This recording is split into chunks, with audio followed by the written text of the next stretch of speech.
Alors bonjour à tous, avez-vous déjà entendu parler de manipulation des marchés?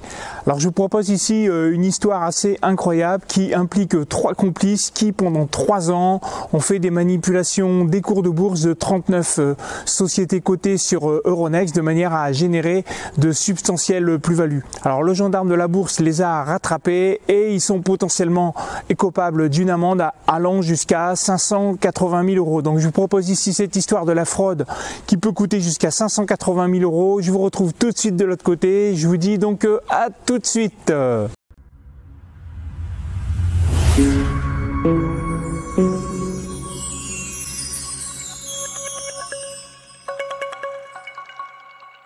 Alors une fraude à 580 000 euros, donc on va regarder ici ce que c'est que la manipulation de marché, quelle est sa définition juridique, quelle est la réglementation associée, on regardera les risques encourus et on ira sur l'exemple avec les 3 complices et leur fraude. Alors quelle est donc la réglementation qui existe sur Euronext? Donc il existe une réglementation générale en fait qui encadre en fin de compte ce qui s'appelle directive MAR, donc une directive européenne qui est donc déclinée sur les marchés financiers à travers la directive AMF, donc la directive d'abus de marché, donc qui est disponible ici sur le site d'AMF, mais je vous propose d'en faire un résumé rapide. Donc en gros, les abus de marché, vous avez 3 familles en fait. La première famille, c'est ce qui s'appelle les opérations d'initiés, qu'on appelle aussi délit d'initié, où là vous utilisez une information qui est pas publique pour en faire de l'argent en fin de compte. Donc typiquement, vous êtes au courant qu'il y a une OPA et que c'est pas du tout une information publique, et donc vous allez acheter des titres avant qu'il y ait l'annonce de l'OPA. Donc ça c'est abus de marché dans la catégorie opération d'initié. Vous avez la deuxième catégorie qui est la divulgation illicite d'informations privilégiées. Donc par exemple, vous travaillez pour une banque d'affaires et vous êtes au courant qu'il va y avoir une OPA sur une société cotée, vous donnez cette information à une tierce personne, et là, même si vous-même vous n'allez pas profiter de l'OPA en fait sur les marchés financiers, vous êtes responsable d'un comportement illicite qui s'appelle divulgation illicite d'informations privilégiées. Et puis la troisième catégorie, c'est celle qui nous intéresse ici dans l'exemple, c'est tout ce qui est manipulation de marché. Donc là, vous avez un comportement qui vise à influencer de façon artificielle en fait le cours en fait des instruments financiers. Alors quelles sont donc les sanctions qui sont possibles?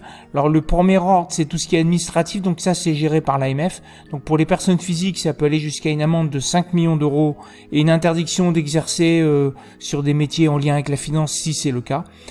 Et pour tout ce qui est société, ça peut aller jusqu'à 15 millions d'euros d'amende avec jusqu'à aussi 15% du chiffre d'affaires. Et dans tous les cas, vous avez une publication qui sera faite sur le site de l'AMF dans la rubrique décision du comité de sanctions, et on en parlera tout à l'heure.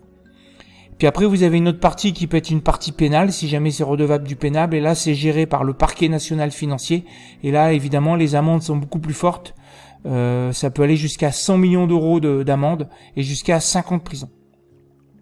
Alors avant d'aller plus loin et de vous montrer l'exemple des délits qui ont été commis pour cette fraude, je vous rappelle mon partenariat avec la société Zone Bourse. Dans le cadre du Black Friday qui est encore en cours pour 2 jours, vous avez une réduction exceptionnelle de moins 40% via mon lien affilié qui est dans la barre de description. Et si jamais vous regardez cette vidéo alors que le Black Friday est terminé, vous avez toujours une réduction de moins 25% avec le même lien qui est dans la barre de description. Alors quel est donc cet exemple de manipulation de marché? Alors j'ai pris en fin de compte cette idée en lisant un article dans les Échos qui était libellé comme ça.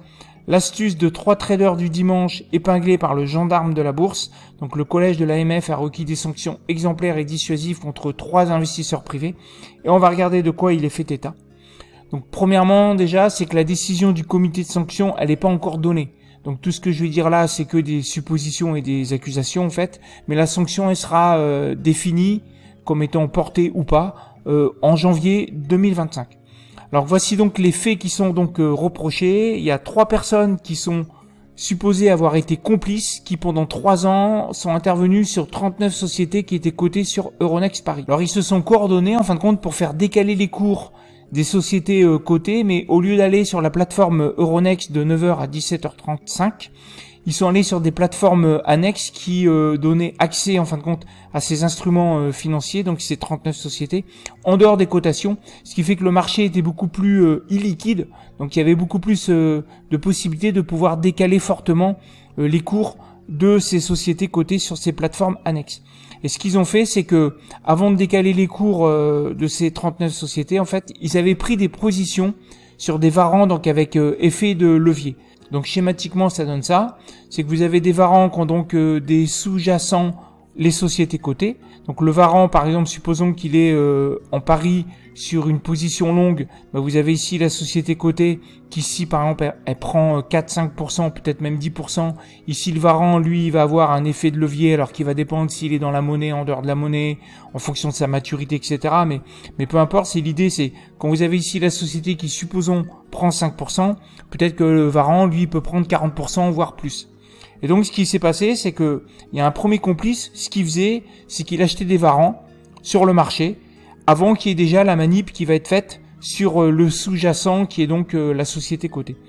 Puis une fois que les achats de varans étaient faits, vous avez un autre complice qui s'est mis en fin de compte à pousser le cours de bourse de la société cotée. Alors je rappelle, il n'allait pas sur la plateforme Euronext qui est un marché qui est beaucoup plus liquide, ce qui fait que pour pouvoir manipuler les cours c'est beaucoup plus compliqué.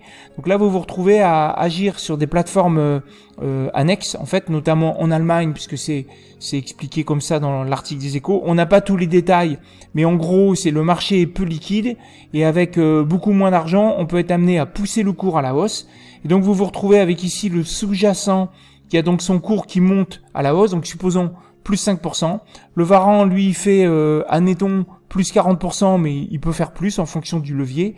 Et donc, vous vous retrouvez avec le varan qui prend énormément de valeur. Et à ce moment-là, vous avez donc le complice en bleu qui profite, en fin de compte, de cette montée du pricing, en fait, du varan pour récupérer sa mise. Et là, il fait une énorme culbute du fait du levier sur le sous-jacent.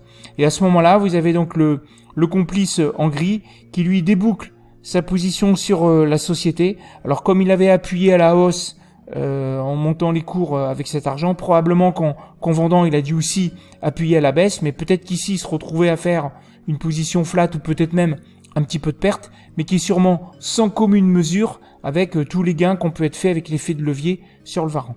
Donc en gros ici il y a eu pendant 3 ans 39 sociétés qui ont été concernées, qui ont été manipulées et plus de 250 transactions qui ont été faites. Alors quelles sont donc les sanctions qui sont requises? Pour l'accusé principal, vous avez 500 000 € d'amende qui est demandée. Pour sa compagne qui est donc dans l'affaire aussi, vous avez 50 000 € d'amende qui est demandée. Pour le troisième complice, vous avez 30 000 € d'amende. Et donc ils sont accusés d'avoir fait des manipulations interproduits entre les actions et les varans tels que je l'ai montré par le petit schéma. Et vous avez donc une synchronisation dans les ordres passés qui a été démontrée.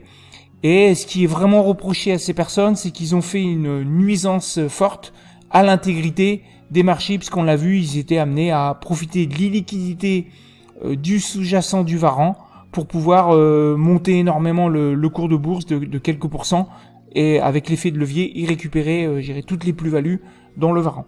Et donc, il va y avoir une décision à venir par le comité de sanctions qui est donc prévu en janvier 2025. Donc, on verra si les amendes jusqu'à 580 000 € vont être vraiment prononcées ou pas. Alors là, je vous donne une astuce. Pour ceux qui connaissent pas le comité de sanctions, on va aller sur le site AMF pour y aller. Et vous allez voir, si vous faites des recherches, par exemple, sur des sociétés ou sur des dirigeants, vous avez un moteur de recherche qui vous permet de voir si tel dirigeant a déjà trempé dans des affaires ou si telle société a déjà trempé dans des affaires. Alors pour le faire, on va aller sur le site AMF. Donc vous arrivez donc ici sur le site AMF, puis vous avez cette partie en fin de compte, sanctions transactions. Donc vous cliquez sur ça. Vous avez ici sanctions transactions, vous cliquez là.